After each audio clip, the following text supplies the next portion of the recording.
your teaching and your accomplishments. So I found, I think it's especially important in this type of environment. You know, we're missing that kind of human connection. We're not going to those conferences. We're not doing that kind of networking. So this really is an opportunity for you to showcase yourself and showcase yourself virtually for it to be extremely impactful. There's much data that's shown that this, people who are heavily awarded, heavily recognized, this does lead to increased collaborations. I mean, we've long been in an environment of interdisciplinary, transdisciplinary research. So if you are a researcher, if that's a component of your position, I would argue that this is one of the most important things and impactful things that you can do. Increasing the likelihood of funding success, again, I've got data to back up this point. We're in a sort of hyper-competitive environment right now with funding dollars. And I think if people are looking, well, especially if they're looking for people to collaborate with or to put proposals with and that kind of thing, if you're looking at somebody and you see that person has this progressive trajectory, is what I'm trying to say, of recognition. So they have early career recognitions, mid-career, et cetera, as you go along. That really speaks to the impacts of that person. And that makes that person extremely desirable to somebody to have to collaborate with and put on that grant proposal. I think this is just a natural career progression, just like anything, just like tenure, just like anything. This is a way that you can see your career progress.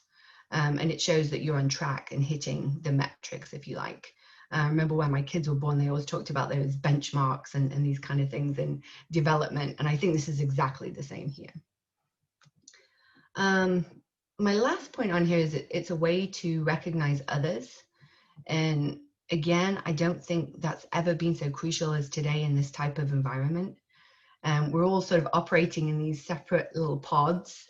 And oftentimes you have no idea, you know, what your colleagues are doing, what are the staff in your office doing. Maybe you'll see them in a little window, you know, once a month, but you don't really know what they're doing. Well, a lot of people right now are doing these heroic efforts, and we don't maybe have the budget to recognize that financially.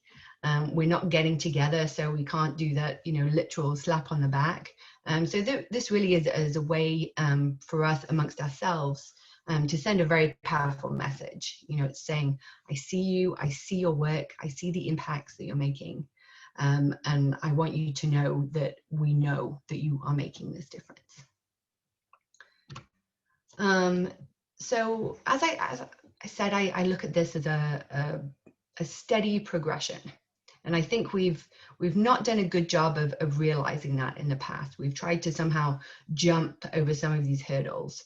I had somebody telling me the other day, it was somebody who wasn't very shy, that they knew that they should be nominated to the National Academy of Sciences.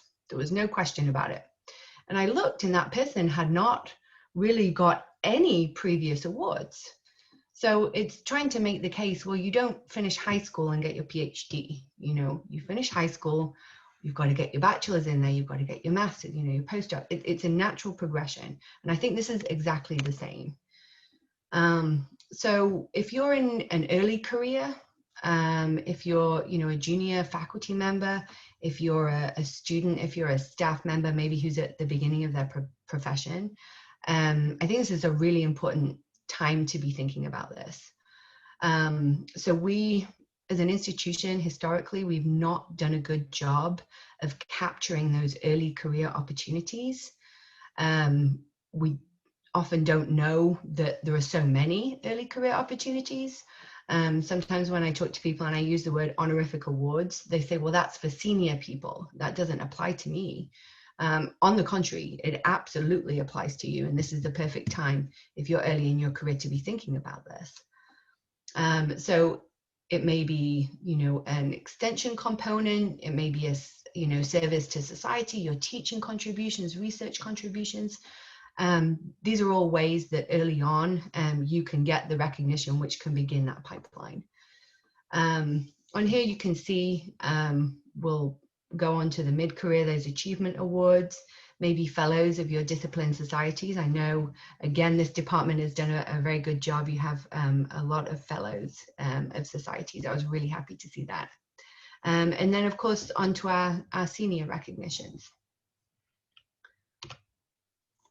So what am I even talking about? What opportunities are there available for you?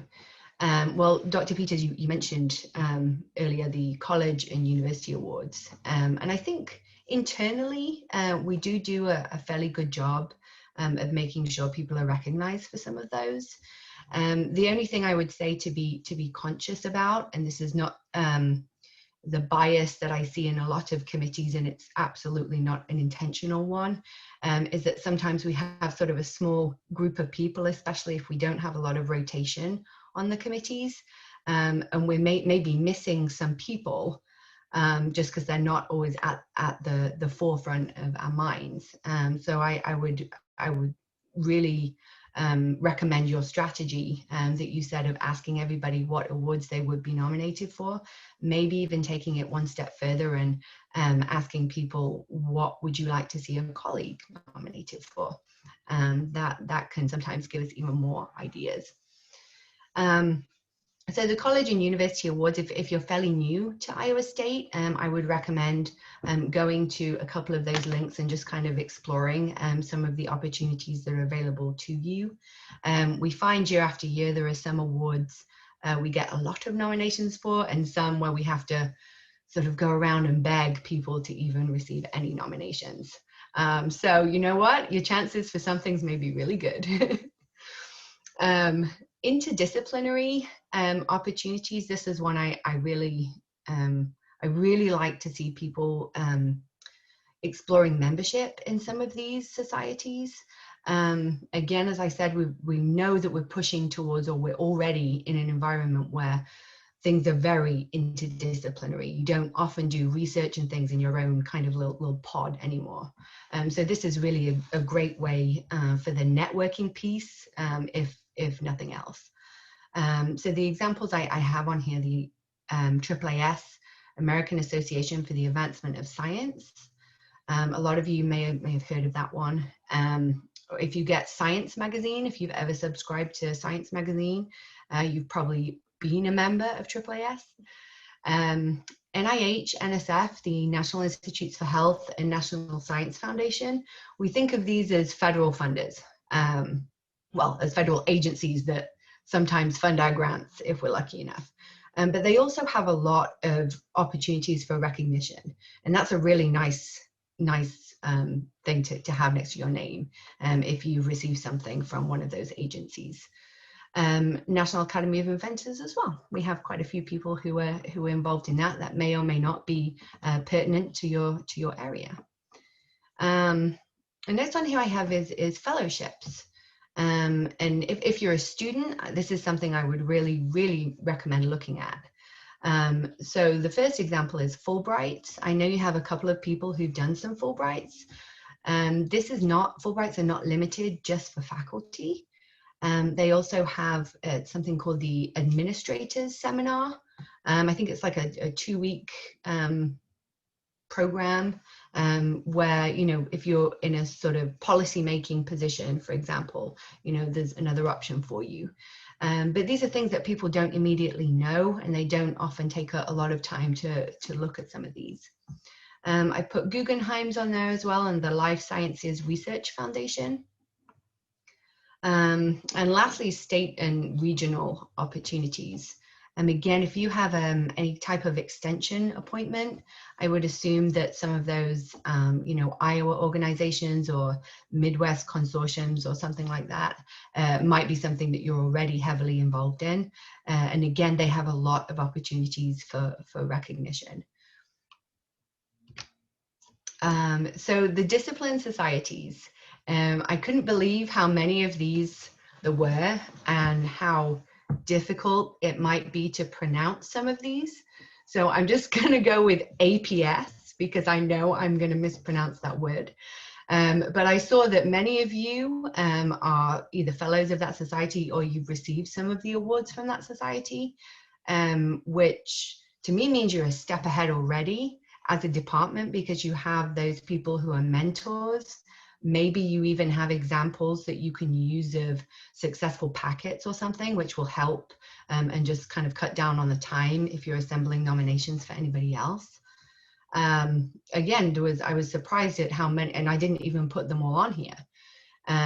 So your department has some opportunity, but you also have some challenges that some other departments don't have. So I know some of our engineering departments, they have one society and everybody's a member, and it's just kind of, they sort of rotate people through this.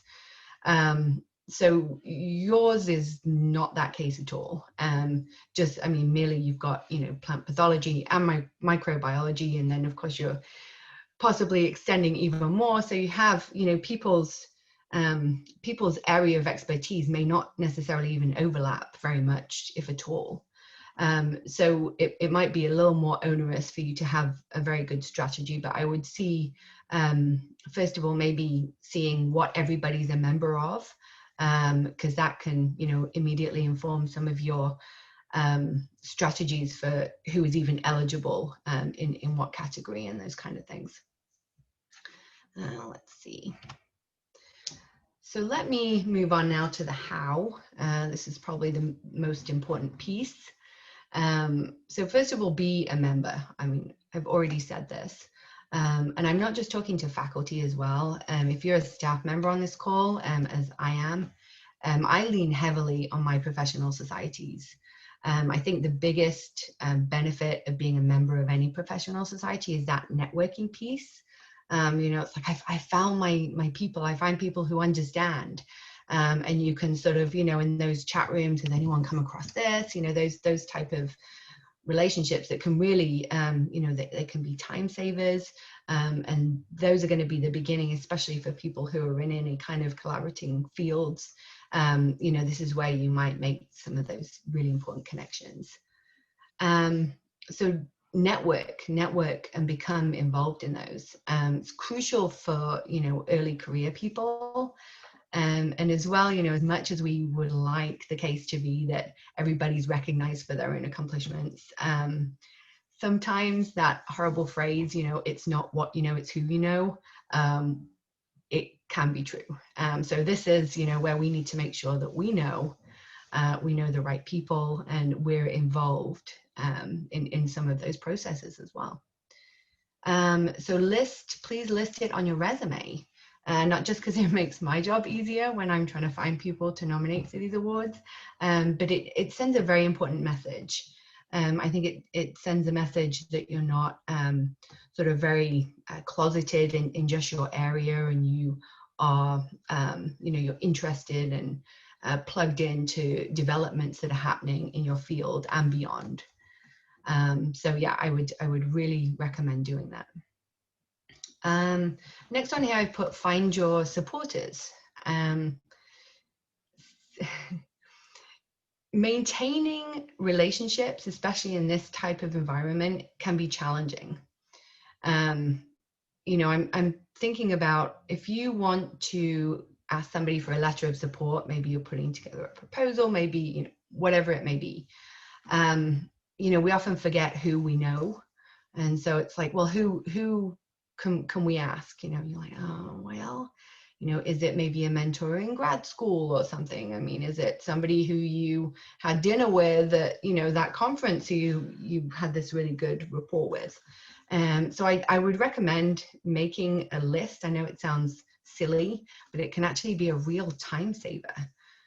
If you have a short list of people that that and maybe just a short note about how you know them, that this is the beginning of where you can go to find some of those materials and some of those connections that you might need. Researching others in your field. This can be, I would say, very helpful for people who are sort of on that early mid-career cusp. Sometimes it's difficult to sort of get over that hump. So maybe if you can look at somebody in a similar area and say, well, what did they do? How did they get to where I want to be? And that can give you, you know, a template, a framework, some ideas. And lastly, ask for a letter of support. Everybody's least favorite thing to do. But remember, everybody's in the same position. Everyone has to make that ask. So next, be visible. I cannot emphasize this enough. And not only right now, because we're all in this sort of virtual environment, having a positive online presence is absolutely crucial. When I'm trying to match up people for nominations, the first thing I do is Google them. I don't look in the university systems, I Google them. The reason is that's what reviewers are going to be doing. That's the first thing that they're going to be doing. If they're not familiar with you, they're going to Google you. And the worst thing that I find is nothing. So if you don't have information out there about yourself, it immediately detracts from some of your accomplishments. So, I mean, many times we've gone to, you know, approach your college communicators and say, hey, you know, I'm putting this person forward for something. It would be really great if you could feature them or do a story on them or something like that, just to kind of boost their profile. And so again, if you're in that earlier career stage, I would say, you know, this is the time. Make sure that you putting out information about what you're working on. Make sure you have your webpage and it's professional and it's well put together. We have a lot of resources on campus that I think are underutilized for this reason. But it's, you know, I cannot emphasize enough how important this is. Keeping your information up to date. And we're all guilty of forgetting to do this. And especially if you put your CV in all these different places, you know, I mean, like, where did, you know, is that, you know, I was working with somebody and I said, I just want to check, the last book you wrote, that was in 2012. Oh my goodness, he was so offended. 2012? Of course not. I've done all this stuff since then. Well, why would I think the last thing he did was in 2012? So really important to keep that information updated at least once a year. Just go in there and make a few tweaks. Next, you know, tell your department about an award. When I moved here, someone was trying to explain Iowa Nice to me. And I think this kind of feeds into this. People don't want to be that person. You know, they don't want to self-publicize. So they just, you know, quietly go about their day. And if you don't tell people, then nobody knows. It's like the tree in the forest, you know, did it even happen? You don't need to necessarily be bragging yourself. We have people who want to do that. And we have people who like to get this kind of news out. So next I have build a library of you. So my supervisor, Dr. Bratch Prince, told me that when she was coming up through the ranks, she had a drawer, like a physical drawer, which was called the me drawer. And she would just throw in everything in there, like letters, you know, recommendations, any of that kind of stuff. And she says, it saved me so much time because I can pull something out and I can edit it instead of starting from scratch. So I'm not suggesting people throw a bunch of paper now. It's probably going to be a file somewhere, but make sure, you know, if you change your laptop or whatever, you know, you take that information with you, because it makes it really makes it easier when you're requesting something, and it makes it easier certainly for the committee if they're trying to nominate you for something and you have an example of materials that have been used in the past. It's such a time saver. I'm not suggesting plagiarize somebody else's words, but it can really be very helpful just to kind of get that process started.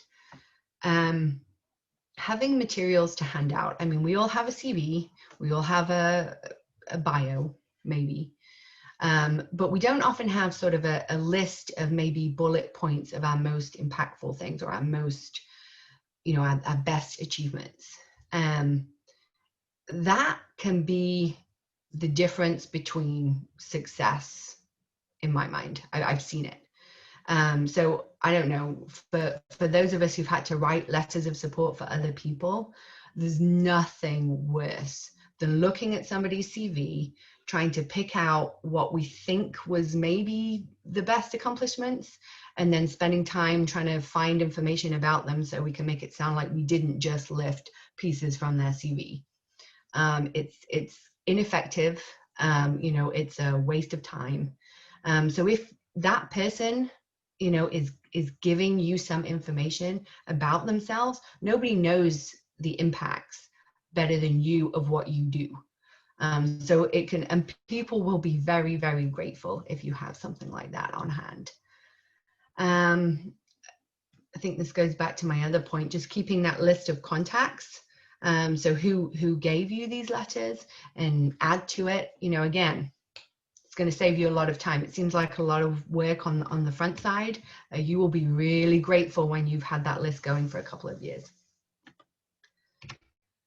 So next, I would say nominate your colleagues. We talked about how important this is, and my presentation's directly at how can you talk about your recognition. But I think we all want to be a team player. So if you see your colleagues doing these incredible things, this is a way that you can recognize them. And it promotes not only them, it promotes your area, it promotes your department, it promotes our institution as well. And my last point is, the door swings both ways. Nominations are reciprocal. We have a department, it's I think it is in CALS as well. I'm not going to name and shame them here. Well, I guess it would be the opposite, but they have a list of awards, and if they cannot find somebody in their department that they feel is not appropriate for that a particular year, they will nominate somebody from another institution. Now, that's going, a step beyond. But what they've seen is that comes back full circle, and then they'll see people, taking on the nominations for people at our institution. So just something else to think about. My last piece of advice is to fail. So I've been fortunate enough to sit on a lot of the committees for our university awards. And one thing it's a reoccurring theme. People always say, is this the first time? Is this her first nomination? Oh, she should definitely resubmit the next year. So not necessarily to say that there was something wrong with that nomination, but maybe this is sort of seen sometimes as a rite of passage. And this is not me saying that somebody cannot be awarded on the first time. That is not what I'm saying. But I'm saying sometimes, we can get some suggestions. Maybe I need to polish this. Maybe I can improve upon this a little bit. The message is not, well, they didn't see that, I'm worth it, so forget it. I won't be nominated again. That is the biggest mistake. And we've seen it happen. I was working a few years ago, I was putting together a grant proposal for this researcher, and I was looking at his budget, and I was like, I don't need to make some changes here, And he said, doesn't matter. It won't get funded anyway. Well, really glad that we're doing all this work for that. But then he said, I just want the reviewer comments. So that feedback was so crucial to what he thought was going to be his eventual success, that he was willing to, albeit a bit sloppily, put together a proposal. We all know how much work that is. But he knew that he needed that feedback to eventually get where he needed that proposal to be. So I would say write about yourself. We talked about that, and start small. Don't aim for the stars. Look at these smaller awards that we discussed. Maybe at the college level, maybe some of the kind of state and regional things as well, which will really be those prerequisites, those stepping stones to success further on. So what can you do in your department? Work smarter, not harder. We don't have time. Nobody has time to be assembling, I don't know how many nominations, of which not many are actually going to land. So I think making some of those smart matches, making sure if we're putting somebody for an award, we've perhaps look to the previous recipients of that award. You know, does our candidate stand with them? Is there anything that we can improve upon? I mean, maybe what we're doing is putting forward a handful of nominations, but we're creating some pipelines. So we're saying, you know, Dr. Peters, I think he would be really good for this award. He's a little junior when we look at the age of most of the people who received this. So maybe we'll nominate him for this in 3 or 4 years. Let me write that down. And then let's talk about, is there anything we can do for him to get him in a position where he may be a stronger candidate at that time. So I would say you don't need to throw everything, but just making sure that we have, you know, beginning of some of those strategic plans for people. Self-identifying, and that's something you've already asked people to do. So hopefully, yeah, everybody's been thinking about that. If any way I can help you with any additional opportunities, let me know. I have data coming out my ears, so I'm happy to share anything else with you. Keep the records. So you might already have something like this, even just a side box where you shovel those nominations in, just so we have them, you know, year after year, to kind of edit those materials and things. I would start building that up if you don't already have that.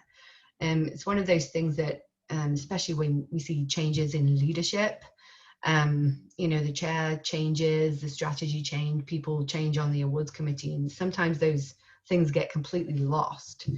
And it's just like such a waste when you have some of that source material and things that could really help you, time savers. Ask for feedback. I mean, it's probably going to depend on the forum and the types of recognitions that we're talking about. You may not get any feedback, but there's no harm in asking. And if you do, actually use it and address some of those things. It's something else I've heard on the awards committees, you know, is, well, you know, he put this in last year and they haven't really even changed anything, you know, and that's a common complaint. It's probably, you know, the person's so frazzled and they're just trying, oh, fine, we'll just put what we didn't. Why? There was a reason that it wasn't successful then, and they've given you some ideas of how you can be. You know, don't overlook those kind of clues.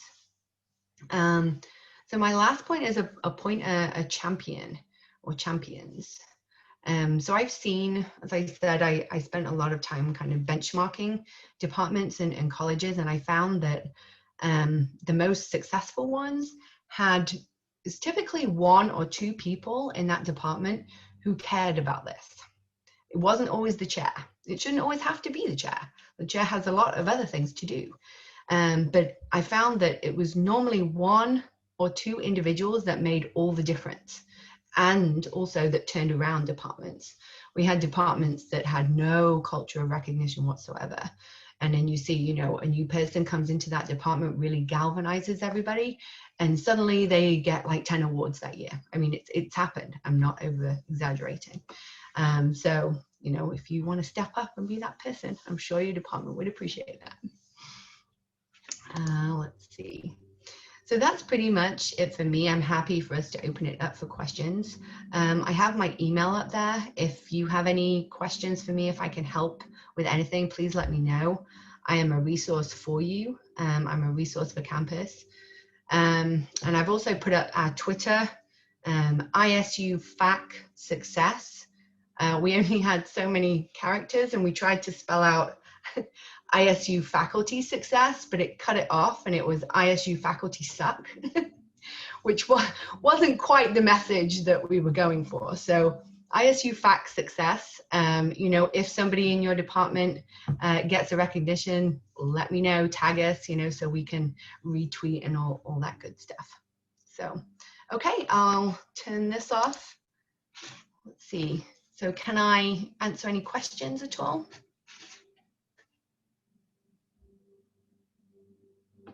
Kristen, I have a question for you. One thing from the awards committee that we had looked at in the past is for some of the earlier awards at the college level, I believe, maybe the university level, is that the stipulation is that it would be 5 years after someone completes their PhD. is the time frame that you'd have to be within that. For a lot of people, if you, in the biomedical sciences, if you do a postdoc, you're already basically eliminated by the time you would start your position as a faculty member. Has there been any idea or any change that maybe it would be starting from 5 years after you actually start your faculty position? So I can't, so this has come up before. I can't speak to obviously the society awards. Obviously we don't have any control over that. Yeah. But for the university level awards, this came up, I think it was vet med, because they were in a very similar position, that, you know, people just were not eligible. So I think they amended the language, and it said, you know, when you, to give them the 5 years after they'd started the professional appointment. Sorry, I'm not explaining it very well. No, But I think that that's been rectified. And if you find an example that where you see that that's still a problem, please let me know, because I know that we are aware of this and we have tried to fix that, to address that inequality. Oh, great, thank you.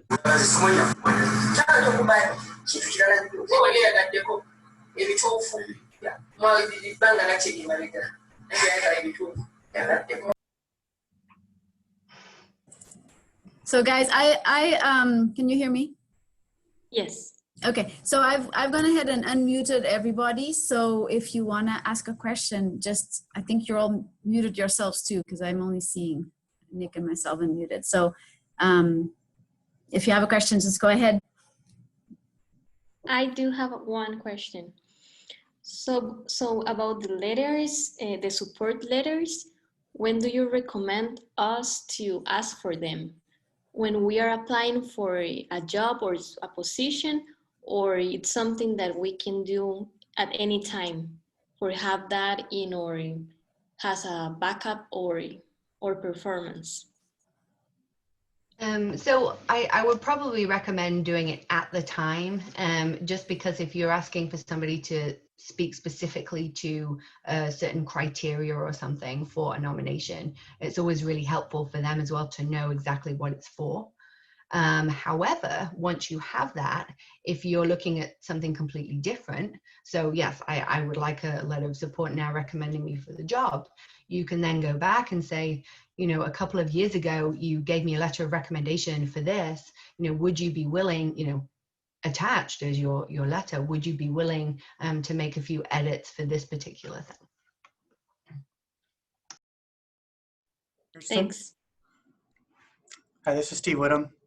Hello, Dr. Whittam. Hi. You mentioned that there's like some underutilized resources for getting the word out about your successes and accomplishments. Just could you give some examples of what some of those are on campus? Sure. So you're in CALS, right? This isn't a dually administrated. I'm trying to remember the name of your college communicator. Is it Brian? I think may not be Brian anymore. Oh, is it? Sorry, I can find that out and I can send that to Well, you. it might still be, but I think he's retiring or something, I think I heard. Do you have a communicator in your department? Is there somebody who, you know, sends out information, or maybe like a, you know, newsletter or weekly something along those lines? We do have a department newsletter, but it doesn't really connect to CALS or anything like that, I don't think. So like if you want CALS to know about something, you have to, in the past you would have contacted Brian Myers, I think, to get the word to them. Do you have a like Twitter handle or anything for the department? We do have a Twitter handle. Students manage that primarily. So that's one way that I would recommend doing that, and I would recommend tagging CALS, tagging us, you know, tagging everybody. If you get something, you know, if you're talking about an external thing, if it's like a society or maybe like a local, you know, like an Iowa organization or something, you know, make sure you tag them as well, because that way you can really see the information get passed around a lot quicker. First and foremost, I would say for the to have your online presence, I would say having your own web page and making sure that everybody has their own web page that way. I will get in contact with CALS and see who they have working on this and who can help you if you need resources to maybe set up your web page or improve on your information, because it's something that needs to happen, never more so than now.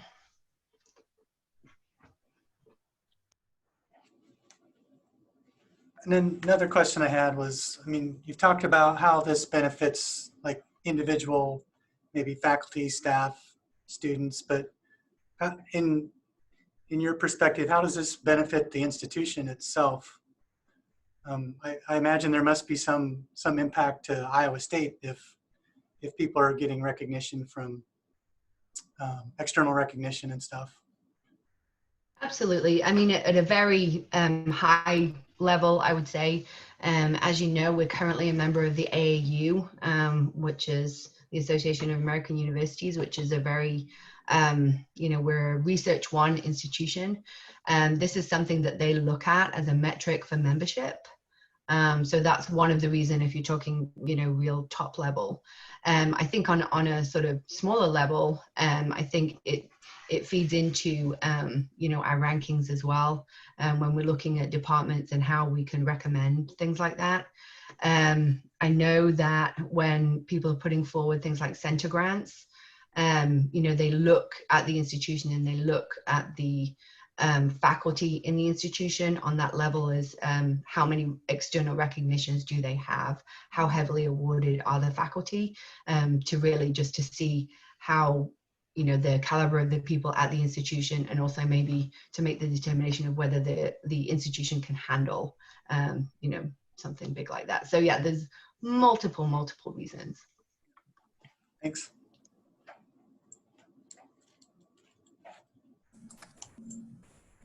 Kirsten, I have one question. I'm thinking particularly of students and early career professionals.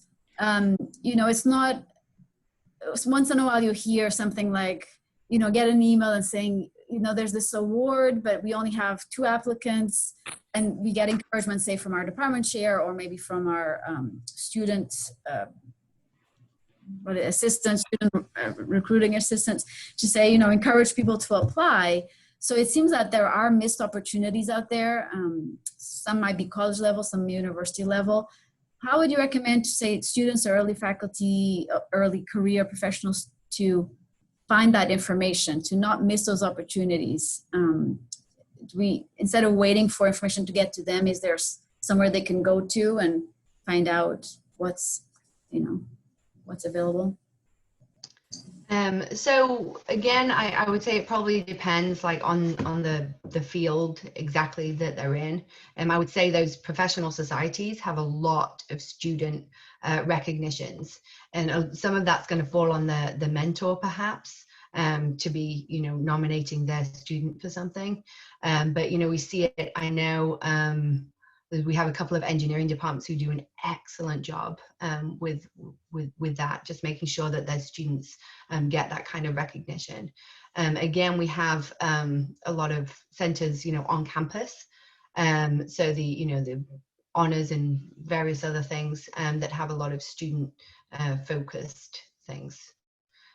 So I would start, if you don't already have a list, I would start making that at the department level, just so then you can kind of, look down that and again, kind of rotate people through.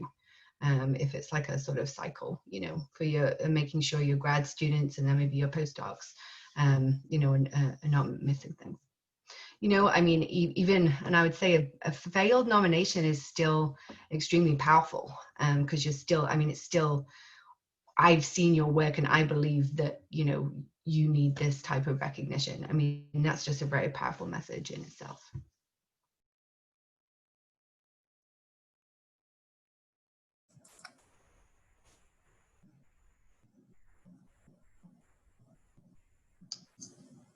Are we up on time?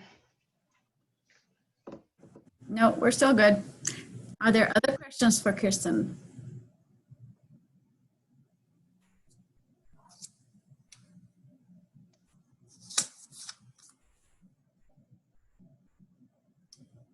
All right, do you have any other questions for us maybe, or anything you want to say to that? I do actually have a general question, if I can pick your brains for a minute. What would you like to see senior administration doing to help you with this? Is there something that they could be doing that they're not doing? We're always looking for ideas that we can improve. Kristen, I think one thing that maybe we can do is when the awards committee collects all the nominations from everyone and we get together, when we have some more questions or thoughts about, okay, someone had been put up for an award and didn't get it, and we're not sure what direction to move forward if there's not a lot of feedback or other things related to that. Maybe if we could compile that list when we meet in a couple weeks, and then maybe we can get back to you from the awards committee of specifically where we feel we have some deficits that we might need some more assistance in. Would that be a reasonable avenue? Absolutely. I would be happy to. And I'd also be happy if I can help you in any way assembling some of those external nominations. For obvious conflict of interest reasons, I can't do it for university awards or anything like that. But I'm happy to follow up if you didn't get any feedback and see if there's any other information we can give you from that side. Yeah. Perfect.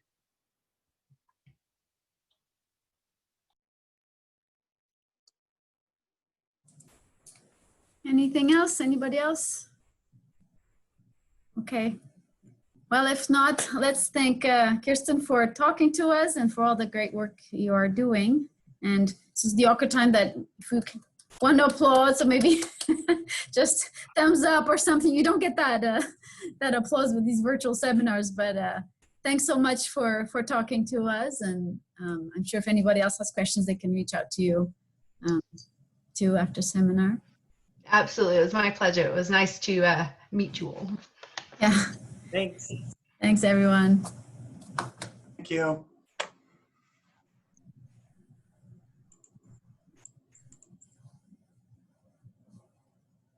Kirsten, can you hang on just a little bit?